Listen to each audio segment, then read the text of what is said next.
Have you ever wondered about the true origins of the Sphinx?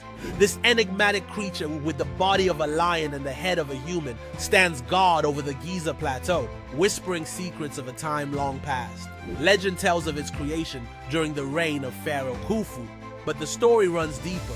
Ancient texts suggest that the Sphinx was not just a guardian, but a harbinger of knowledge and faith. As the tale goes, the Sphinx posed a riddle to all who dared approach. Those who failed met a tragic end, devoured by its insatiable hunger for truth. But what drove this mythical beast?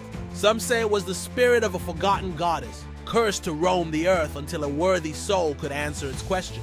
Throughout the ages, many have tried and failed to unravel its riddle, which echoed through the sands of time.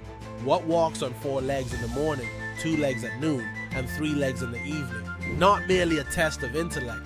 This riddle represented the journey of life itself.